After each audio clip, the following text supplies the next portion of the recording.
அனைவருக்கும் வணக்கம்.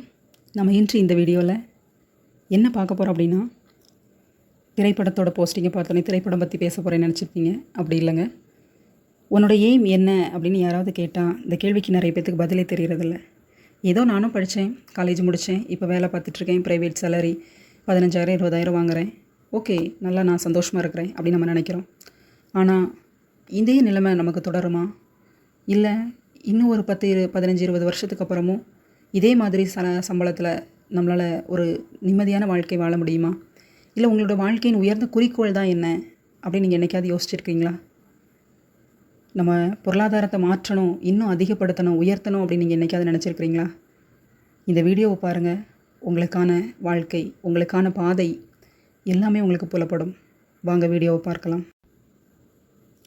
உங்களோட வாழ்க்கையின் உயர்ந்த குறிக்கோளை நீங்கள் அடையணும்னா என்ன செய்யணும், எந்த மாதிரி சூழ்நிலையில் நம்ம இருக்கிறோம், எல்லாத்தையும் நான் இந்த வீடியோவில் சொல்லியிருக்கிறேன்.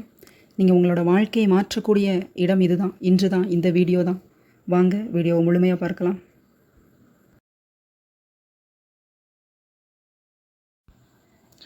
நம்ம வாழ்க்கையில் அடிக்கடி பார்க்குற வார்த்தை இது தாங்க, உன் வாழ்க்கை உன் கையில் அப்படின்னு சொல்லி கேள்விப்பட்டுருவோம். நம்ம கையில் என்ன இருக்குது? 10 விரல்கள் தான் இருக்குது, வேறு என்ன அப்படின்னு சொல்லி நம்ம யோசிக்கலாம். இப்போது எதுக்காக இந்த வார்த்தையை சொல்கிறாங்க அப்படின்னா, உங்களோட லைஃப்பை, உங்களோட வாழ்க்கையை மாற்றணும் அப்படின்னு நீங்கள் நினச்சிங்க அப்படின்னா, அதாவது தற்போதைய இந்த நிலையை மாற்றணும்னு நினச்சிங்க அப்படின்னா யாரால் முடியும்? அது யாரால் சாத்தியப்படும்? உங்கள் அம்மா, இல்லை உங்கள் அப்பா, இல்லை உங்கள் ஃப்ரெண்ட்ஸ், இல்லை உங்களோட ஹஸ்பண்ட், ஒய்ஃப், இந்த மாதிரி யார் மாற்றுவாங்க நம்மளோட வாழ்க்கை அப்படின்னு நீங்கள் நினைக்கலாம். அப்படிலாம் இல்லை. வெளியிலேருந்து யாரும் மாற்ற முடியாதுங்க.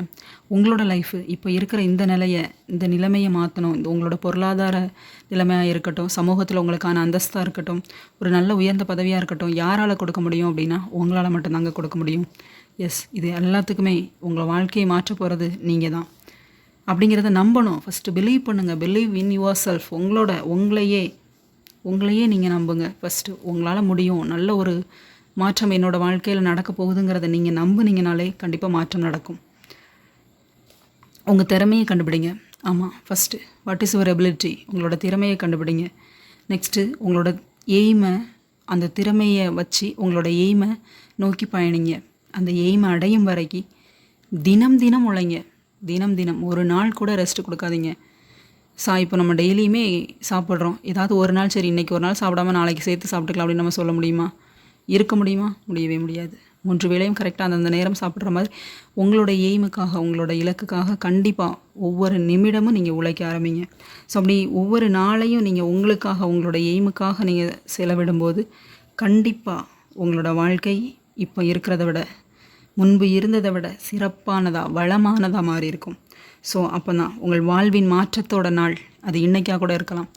ஸோ உன் வாழ்க்கை உன் கையில்.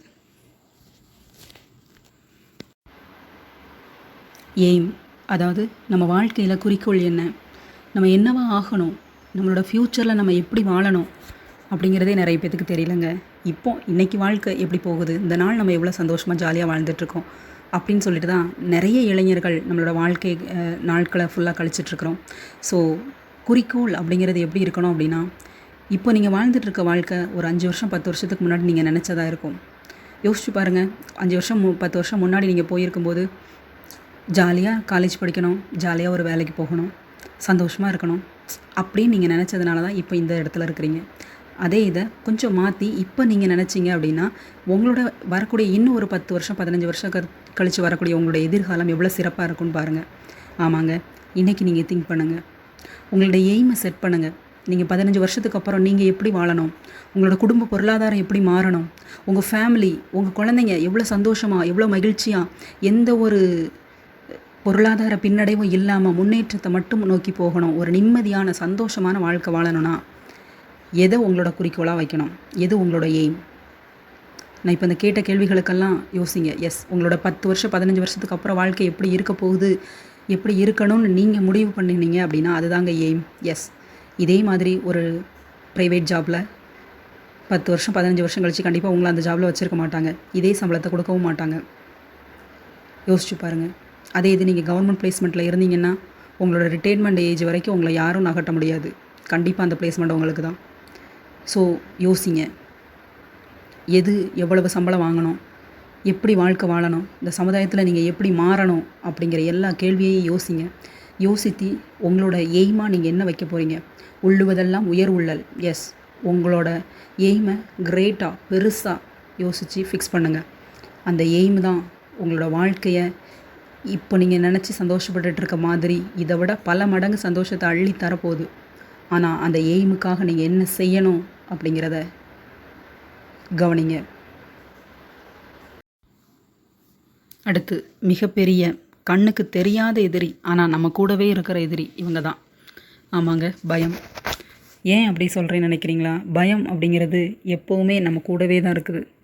ஆனால் அதிகமாக எப்போ வெளிப்படும் அப்படின்னா, நம்ம யோசிப்போம், சரி நம்ம கவர்மெண்ட் வேலைக்கு போகலாம், அரசு அதிகாரி ஆகலாம் அப்படின்னு சொல்லிட்டு எக்ஸாமுக்கு படிக்கலாம். அப்படிங்கிற நேரத்தில் கொஷின் பேப்பர் கஷ்டமாக இருக்குமோ அப்படிங்கிற ஒரு பயம். எக்ஸாம் சென்டர் ஒரு வேளை வேறு டிஸ்ட்ரிக்டில் போட்டாங்கன்னா நம்ம எப்படி ட்ராவல் பண்ணி போகிறது, வேண்டாம் அப்படிங்கிற ஒரு பயம். எக்ஸாமில் நம்ம ஃபெயில் ஆகிடுவோமோ, ஒருவேளை கட் ஆஃப் நமக்கு கிடைக்காம போயிடுமோ அப்படிங்கிற பயம். இல்லை இவ்வளோ கஷ்டப்பட்டு நம்ம படித்து இவ்வளோ முயற்சி பண்ணி செஞ்சியும் இந்த மார்க் குறையிற பட்சத்தில் நம்மளோட ஃப்ரெண்ட்ஸ் அண்ட் ஃபேமிலி, நம்மளோட ஹஸ்பண்ட் ஒய்ஃப் யாரோ ஏதாவது வார்த்தைகள் பேசிடுவாங்களோ அப்படிங்கிற பயம். ஸோ இந்த பயந்தாங்க உங்களை ரொம்ப எந்த ஒரு முயற்சியுமே பண்ண விடாமல் பண்ணுறது இந்த எதிரி தாங்க. இந்த எதிரியை ஒதுக்கி தள்ளிட்டு தாங்க நம்ம எய்மை நோக்கியே நம்ம பயணிக்க ஆரம்பிக்கணும்.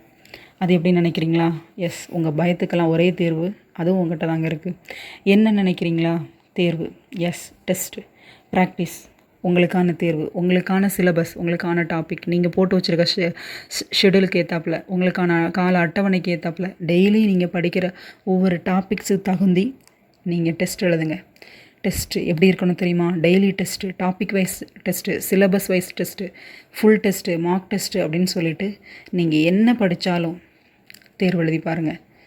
அது சம்மந்தப்பட்ட எந்த வினாக்கள் எப்படி உங்களுக்கு கேட்டாலும் பதில் சொல்ல தகுந்த அளவுக்கு நீங்கள் ப்ரிப்பேர் ஆகுங்க. அப்படி ப்ரிப்பேர் பண்ணும்போது கண்டிப்பாக மிஸ்டேக் குறைஞ்சிரும். விடை மறந்தால் கூட மிஸ்டேக் ஆகுது அப்படின்னா கூட ஏன் மறக்குது அப்படிங்கிற ஒரு எண்ணம் உங்களுக்கு வரணும். எதனால் மறக்குது, இந்த விஷயம் ஏன் எனக்கு மறந்துச்சு அப்படிங்கிறத நீங்கள் திரும்ப திரும்ப பார்க்கும்போது, திரும்ப தேர்வு எழுதும்போது எந்த ஒரு வினாக்களுக்குமே விடைகள் மறக்காது. ஸோ இந்த மாதிரி தான் இருக்கணும். இப்படி பண்ணிங்க அப்படின்னா அந்த பயம் அப்படிங்கிற எதிரி கண்டிப்பாக உங்ககிட்ட இருக்க மாட்டாங்க. கண்டிப்பாக வெற்றி தான் உங்களுக்கு அடிபணிஞ்சு நிற்கும். கண்டிப்பாக வெற்றி அடைவீங்க.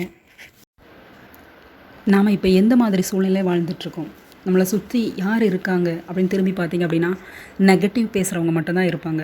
என்ன இப்படி சொல்கிறேன்னு யோசிக்கிறீங்களா? கொஞ்சம் யோசிச்சு பாருங்கள். நீங்கள் இருக்கிற இடம், உங்களோட வீடு, வேலை செய்கிற இடம், நீங்கள் வாழ்ந்துட்டுருக்க பகுதியில் இருக்கிறவங்களோட சொல்கிற வார்த்தைகளோட அந்த பவர் என்ன அப்படிங்கிறத சொல்கிறேன். அந்த வார்த்தைகள் நீங்கள் அடிக்கடி காதில் கேட்குற வார்த்தைகள் நான் சொல்கிறேன், கவனிங்க. முடியாது, கிடைக்காது, தெரியாது, இல்லை, நேரம் சரியில்லை, இருக்கிற இடம் தெரியாமல் இருக்கணும். இந்த வார்த்தையெல்லாம் நீங்கள் அடிக்கடி கேட்டிருப்பீங்க. இப்போ இல்லை, உங்களோட சின்ன வயசுலேருந்தே கேட்டிருப்பீங்க. ஏன் இவங்க இதெல்லாம் சொல்கிறாங்க? இப்போது ஃபார் எக்ஸாம்பிளுக்காக சொல்கிறேன், ஒரு குழந்தை தவண்டு விளையாடுறாங்க. இப்போ எழுந்து நடக்க ஆரம்பிக்கிறாங்க. அந்த குழந்தை எழுந்து நடக்கும்போதே அவங்க பெற்றோரோ அவங்க கூட இருக்கிறவங்க, அந்த குழந்தைய பார்த்துக்கிட்டுறவங்க, உன்னால் முடியும், நீ எந்திரிச்சு நட அப்படின்னு அவங்க சொல்லியிருந்தாங்கன்னா கண்டிப்பாக அந்த முயற்சி பண்ணி எழுந்து நடக்கும். நம்ம என்ன சொல்கிறோம்? எந்திரிக்காத, விழுந்துருவ அப்படின்னு சொல்கிறோம். அப்படி சொன்ன உடனே நீங்கள் அந்த விழுந்துருவேன்னு சொல்லும் போதே, முடியாது, உன்னால் முடியாதுன்னு சொல்லி முடிக்கும் போதே அந்த குழந்தை கண்டிப்பாக எந்திரிக்கும் போதே கீழே விழுந்துடும். எஸ், ஏன்னா உங்களோட வார்த்தைக்கு அவ்வளோ பவர் இருக்குது. சரி, நெகட்டிவாக பேசுகிற இந்த வார்த்தைக்கு இவ்வளோ பவர் இருக்குது அப்படின்னா பாசிட்டிவாக பேசுகிற வார்த்தைகள் இருக்கு இல்லையா? இந்த உலகத்தில் பேசுகிற வார்த்தைகள் எவ்வளவோ இருக்குது. அதில் நல்ல வார்த்தைகள், பாசிட்டிவான வார்த்தைகளை நம்ம பயன்படுத்த ஆரம்பித்தோம் அப்படின்னா, நான் இப்போ ஆல்ரெடி சொன்னேன் இல்லையா, அந்த வார்த்தைகளே திரும்ப அப்படியே மாற்றி யோசிச்சு பாருங்கள். என்னால் முடியும், எனக்கு கிடைக்கும், எனக்கு தெரியும், எனக்கு தான் எல்லாமே, என்னோடய நேரம் கரெக்டாக இருக்குது, நான் எல்லாரை விட சிறப்பானவனா, ஒரு உயர்ந்த பதவியில் போய் உட்காரக்கூடிய ஒரு அருமையான வாய்ப்பு எனக்கு இருக்குது அப்படிங்கிற எல்லாத்தையுமே நெகட்டிவாக இல்லாமல் பாசிட்டிவாக யோசிச்சு பாருங்கள். அந்த நெகட்டிவாக பேசுகிற வார்த்தைகளுக்கு 100 மடங்கு சக்தி இருக்குன்னா, உங்களோட பாசிட்டிவாக இருக்கிற நீங்கள் பேசுகிற வார்த்தைகளுக்காக இருக்கட்டும், உங்களோட செய்கிற செயல்களுக்காக இருக்கட்டும், 1000 மடங்கு பவர் இருக்குங்க. ஆனால் நம்ம யாருமே அதை உணர்ந்ததில்லை, அதை பயன்படுத்துறதில்லை. நான் சொன்ன மாதிரி சிறு வயது முதலே நம்ம நெகட்டிவ் வேர்ட்ஸை மட்டுமே கேட்டுகிட்டே இருக்கிறதுனால, பயன்படுத்திகிட்டே இருக்கிறதுனால தான் அந்த நெகட்டிவ் தாட்ஸும் சரி, நெகட்டிவ் வேர்ட்ஸும் சரி அதிக பவர்ஃபுல்லாக இருக்குது. அதை அப்படியே மாற்றுங்க. பாசிட்டிவாக மாற்றுங்க. உங்களோட சிச்சுவேஷனையே பாசிட்டிவாக மாற்றுங்க. நீங்கள் பாசிட்டிவ் ஆனீங்கன்னா உங்களை சுற்றி இருக்கிற 10 பேர்த்தில் 2 பேர் பாசிட்டிவ் ஆகுவாங்க. அந்த 2 பேர் அடுத்த 2 பேரை பாசிட்டிவ் ஆக்குவாங்க. அவ்வளோதாங்க. ஸோ இப்போ நீங்கள் இருக்கிற இடம் எப்படி இருக்குன்னு பாருங்கள். ஃபுல் பாசிட்டிவாக நிரம்பி இருக்கும். நம்மளோட எந்த ஒரு முயற்சிக்கும் காரணம் நம்ம சொல்லுவோம், அப்படி தானே?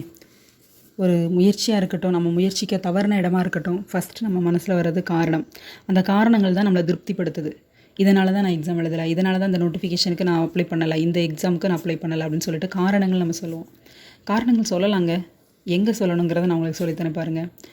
அதாவது முயற்சிக்கலை அப்படிங்கிறதுக்கு நம்ம காரணம் சொல்கிறோம் இல்லையா? எனக்கு வெற்றி கிடைக்கலை அப்படிங்கிறதுக்கான காரணம் சொல்கிறோம், நான் தோல்வி அடைஞ்சிட்டேன் அப்படிங்கிறதுக்கான காரணம் சொல்கிறோம்.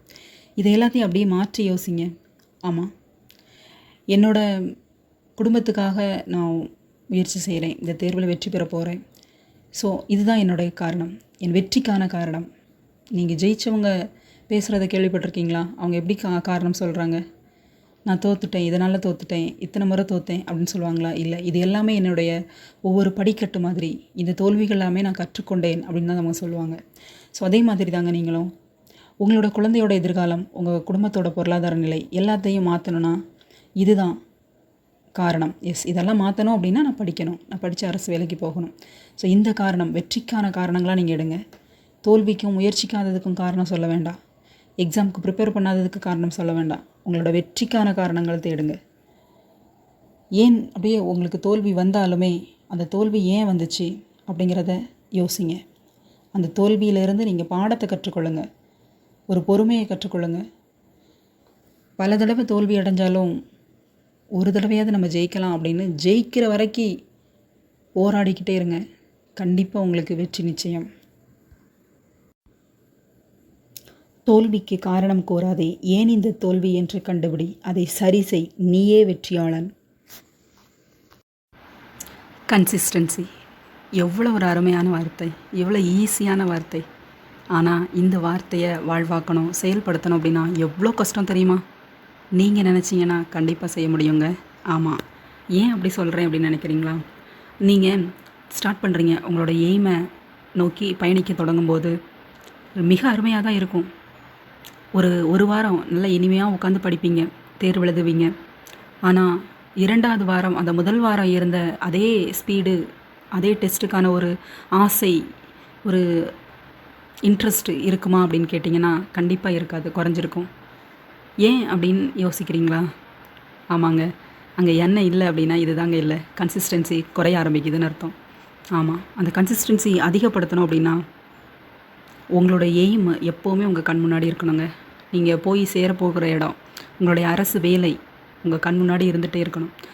ஸோ இந்த இலக்கு நான் அடையணும் அப்படின்னா கன்சிஸ்டன்சிங்கிற சாவி என் கையில் இருந்துகிட்டே இருக்கணும்.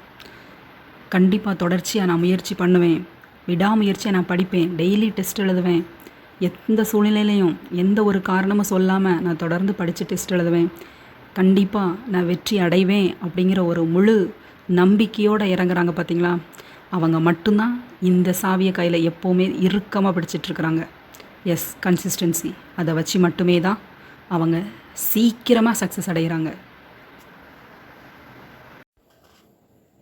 ஒரு நாளைக்கு 24 மணி நேரம் இருக்குது நமக்கு, அப்படி இல்லை எல்லாருக்குமே அப்படி தான். 24 மணி நேரத்தில் நம்ம எவ்வளவு நேரத்தை எப்படியெல்லாம் செலவு பண்ணுறோம் அப்படின்னு யோசிச்சிங்க அப்படின்னா நம்ம செலவிடுறது அதிகபட்ச நேரங்கள் எதற்காக இருக்கும் அப்படின்னா உங்களோட தேவையில்லாத வீண் பேச்சுகள், அடுத்தவங்களை பற்றின ஒரு அடுத்த வீட்டு பிரச்சனை, அடுத்தவங்களோட முன்னேற்றம், அடுத்தவர்களை பற்றின சிந்தனையாகவே தான் இருந்துகிட்ருக்கோம்.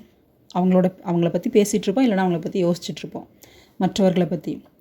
இதை அப்படியே மாற்றி பாருங்கள். அந்த 24 மணி நேரத்தில் நீங்கள் தூங்குகிற டயத்தை தவிர மற்ற டைம் எல்லாமே உங்களை பற்றின சிந்தனையாக இருக்கட்டும், உங்களோட வாழ்க்கையோட முன்னேற்றத்தான வழிகளாக இருக்கட்டும், அந்த வளமான எதிர்காலமாக இருக்கட்டும், அதை பற்றி நீங்கள் சிந்திங்க. எஸ், ஆமாங்க, சிந்திச்சிங்கன்னா உங்களோட எதிர்காலம் முழுவதுமாக மாறும். ஏன்னா உங்களோட சிந்தனை எதுவோ அதுதான் உங்களோட செயலாக மாறும், அந்த செயலில் வெற்றி கிடைக்கும். அது மட்டும் இல்லாமல் அந்த 24 மணி நேரம் இருக்குது அப்படின்னா அந்த 24 மணி நேரத்தில் உங்களுக்கான எனர்ஜி,